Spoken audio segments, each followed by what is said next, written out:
So then we are back with the more understandings from the time of the Second Tabernacle services, where we find the Aramaic English translation of the word. This translation comes from the original manuscripts of the prophets of the Tzayelic lineage. So then we can understand the time of the end as per YershiYahu the prophet. We find layers of understanding of the spring feast, the Autumn feast, and also the returning of the cities of the Mashiach laid waste for many centuries. As we read it in YershiYahu the prophet, it's always important.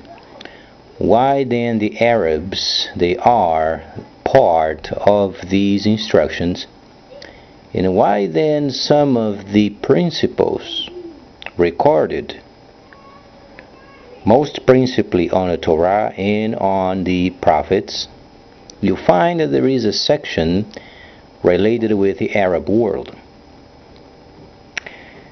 So then, in the 23rd chapter of YershiYahu, we find a very important layer, because in it we understand sections of the sons of Ishamael.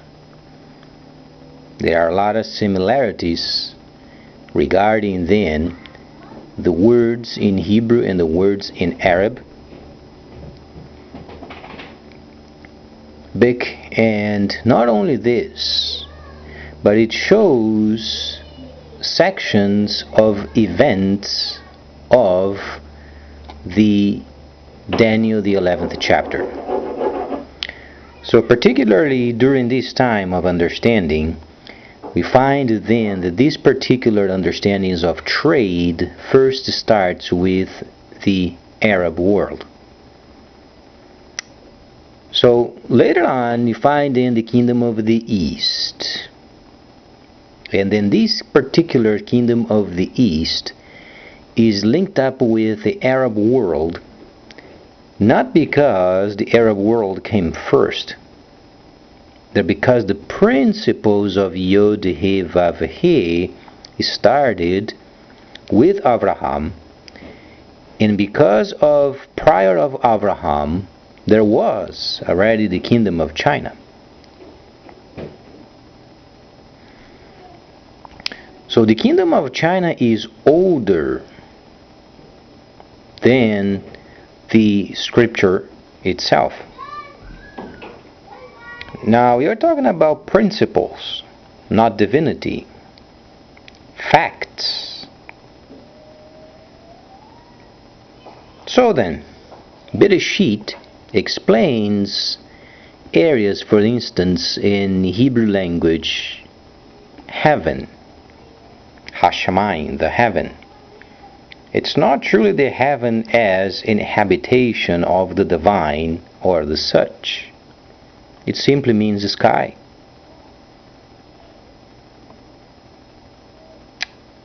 So then later on, when then the Greco-Romans got a hold of these holy scriptures, they translated on their own, in order to manipulate the people to understand another world rather than understanding the actual world. Humans were not made for the spiritual world, they were made for the earth.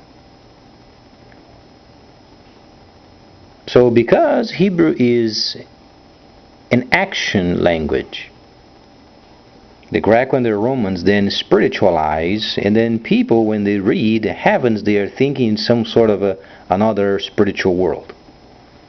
And truly is not. At the very start, the simplicity of the scripture simply states, and then there was obviously the earth, and the earth was without form, and then there were sections of it with water, and then the wind started.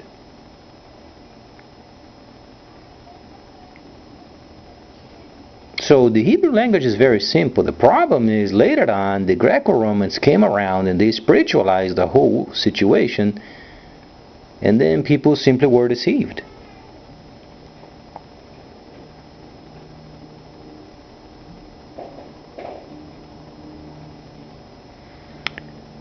So then, the reason why there are so many thousands upon thousands upon thousands of churches, it's because deceiving spirits, they work through many of these factions as they worked before. And there are some of these areas when people do not study the holy instructions, they do not study the prophets, they begin their own quest of understanding a spiritual world that simply does not exist.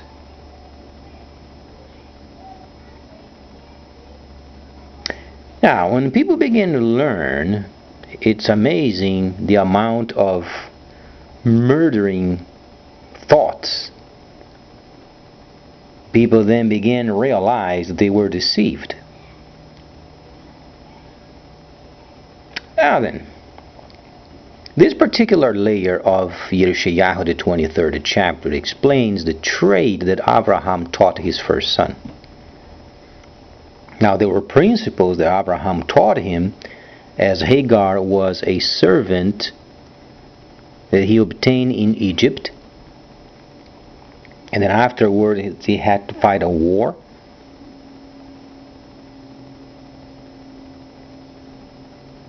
And then he was able to have a son with Hagar, and Ishmael was very loved.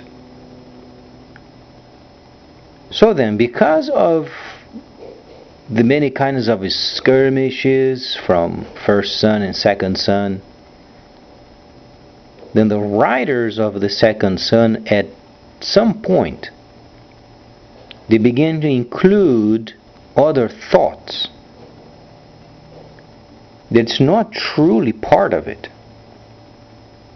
Because there was a reason why Abraham had a son with Hagar. Now, Ishmael is the son of trade, and Yitzhak is the son of tabernacling. Now, our country was founded in the principles of the original manuscripts.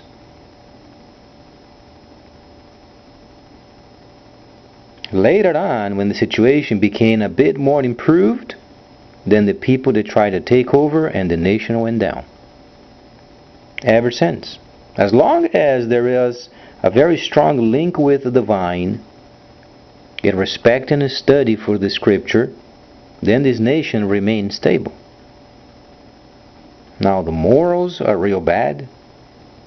People cannot be trusted anymore as they were in the past.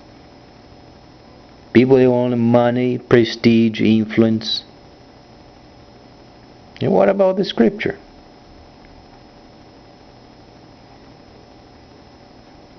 And that's why the world is so conniving these days, because the more people have, the more they want, and the more they want, the more they protect, and they become absolutely crazy. They are control freaks. Because they don't observe a person as a portion of prosperity. They only observe people as a means of making money, and they themselves have no testimony whatsoever. And this nation is absolutely bankrupt,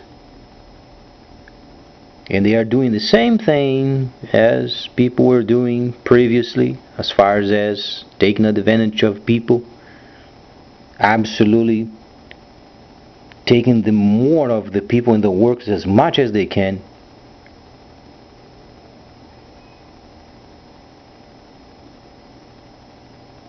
That's the way the society is. Now, the holy instructions are very clear. Yod He Vav He and the holy instructions must come first. Now, this nation doesn't spend much time studying as in the past. People are teaching salvation from ways that simply doesn't exist.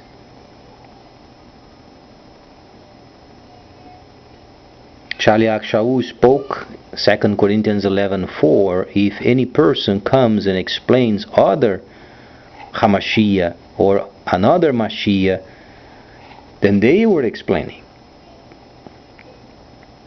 then be sure of it, then they are teaching the false Mashiach. But because people are so involved with money and prestige, popularity, it came a time where the Hamashiach ben Yosef started talking in parables.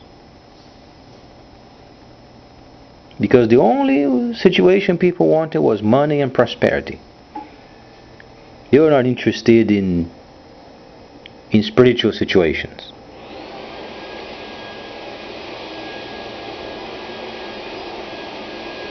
So then, personal testimonies. This truly is the best way of finding out or gauging the relationship of the divine and the person. So later on I'm going to explain more of these in Enlightenment of Galah. So please stay tuned, much more coming up.